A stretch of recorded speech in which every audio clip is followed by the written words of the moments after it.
So we're in the truck again. Hopefully you guys can hear me pretty decently, and you can see me because I'm trying to keep my eyes on the road and pretending like I'm not holding a camera. But we're gonna go pick up the graphics card for my next budget build, and I'm not gonna tell you guys what it is just yet, but let's just say that I'm only gonna pay $150 for it, and I'm pretty freaking excited. So let's go grab this son of a bitch here. So the guy asked me not to record, which kind of sucks because I definitely wanted this transaction. To show you guys I wasn't bluffing on the price. Honestly, I'm not looking to spend more than $150 on this graphics card because I have a set budget for this build that I'm not trying to go further than. I'm just hustling them deals, and I found an extremely good one from so far what seems to be very trustworthy, nice guy. I don't think I'm gonna have any problem meeting up with him. I zoomed in.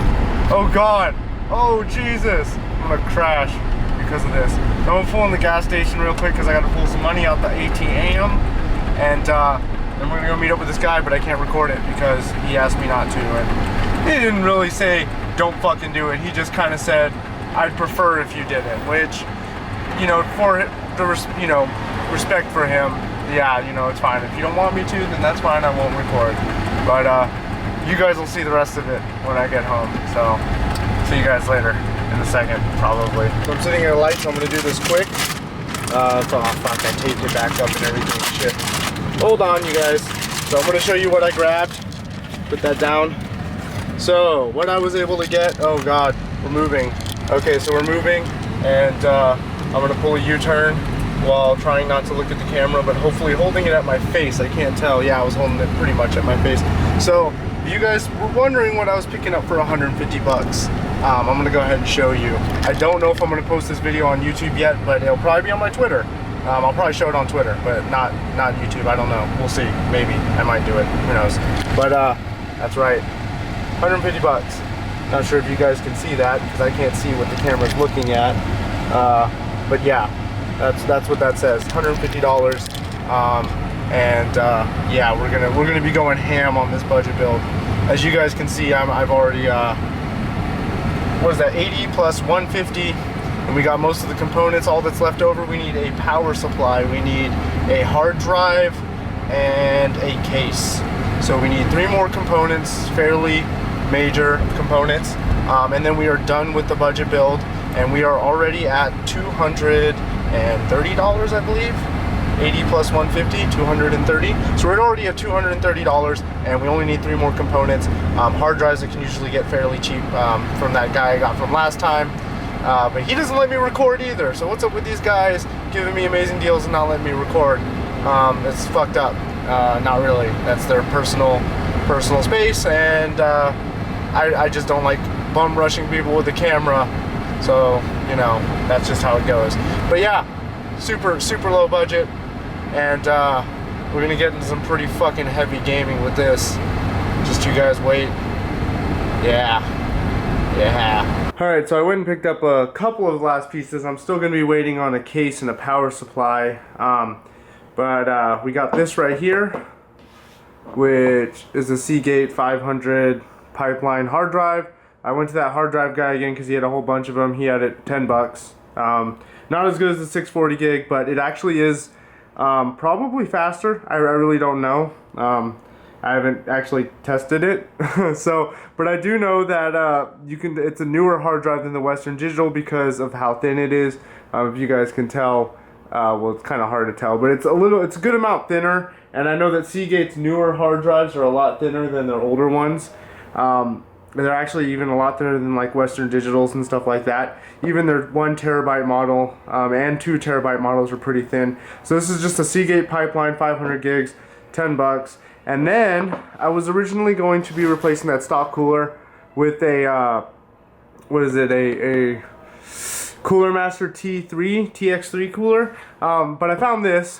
So I was looking around online at Fry's Electronics to just see if they had anything because I have one in town. They're like an expensive micro center, basically like a gigantic Best Buy is basically what Fry's Electronics is. But they do occasionally have really good sales on certain products for a limited amount of time, of course, and they had this. So $9. Now, if I'm correct, this is basically the same, more or less, cooling capacity that you would get with a TX3 or a T2. We'll find out obviously when I hook it all up. But $9, so I couldn't really pass it up because it's about $17 for the Cooler Master TX3, maybe $15 for the T2, depending.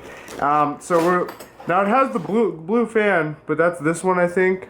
So I didn't get that one, I got this one, so that's fine with me. I don't need LEDs. I'm just gonna pop it open and see. Yep, it really looks exactly the same, just with an enermax sticker on the fan as, like, you know, your standard. Actually, I feel like I actually kind of like the quality, the build quality of this, comparing it to a TX3 or T2. I don't know, maybe this will be my new go-to here, because this is feels very sturdy, and the fin density feels really nice comparing it to the TX3 and T2. Those coolers definitely feel a lot more flimsier than this one does, but the base looks the same. We have direct contact with the copper pipes.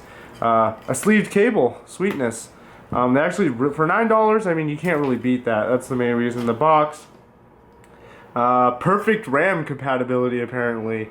I like that patented heatsink design. When this tower heatsink kind of looks like every single tower heatsink I've ran across. But you know what? We'll give it to them. We're gonna have all our bracket hardware. So we're gonna go ahead and install this, and yeah, we'll come back when it's done. So this is a low speed adapter. It comes with one. That's actually kind of neat. Then again, I think this cooler retails for around $20 to $30. So, but like I said, on sale for $9 is why I bought it. But yeah, it comes with a little adapter. I thought that was kind of cool, and of course thermal paste, which is always a plus. So yeah, back to what I was doing. Alrighty, so I got the cooler installed. Let's go ahead and take a look. So it's weird how it's got like this metal plate bracket that comes down around the bottom of it. Haven't seen that on these types of coolers before, so for AMD at least it's something a little bit different. So yeah, my desk is a mess. I think I need to get a separate desk solely for test bench or something. So it's been running Ada for about 15 minutes, 10 minutes. And let's zoom in here, see if you guys can see what we're looking at here. Sorry, my camera thingy is all sorts. There we go. So as we can see, we're in like the 40s. You know what? I don't know why I'm even using the stand here. We're in the 40s, and as you can see here, let it focus. We're in the 40s. We're running for about a couple minutes. I don't know. I ran it for like 20 minutes, and I started it up again, so that way. So we've been running for a total about, I would say, since I took like a 3 or 4 minute break, we'll call it 15 minutes since it cooled down a little bit. But yeah, it's not. It goes down to 38, goes up to 40. There's the running test, and then you guys can see right there, I'm only running at 4.2. That's just okay overclock, not really trying to go anything crazy. So overall, the cooler's fairly quiet, if you guys can hear it. It's not too bad, really isn't. Once you put it in the case, I doubt you'll barely even be able to hear it, and it does come with the low noise adapter. And that's no tuning in the BIOS. I literally just plugged it in, turned it on to see what the temps were. So at this, on the stock cooler, it sounded like a hair dryer and was hitting about 65 degrees on that chip within like 2 minutes. So it's a huge improvement. We're only hitting 40, and we're about 10 minutes into my second, 7. I don't know. We're a few minutes into my second run on the test. So and I don't know where this came from. It's a temperature sensor.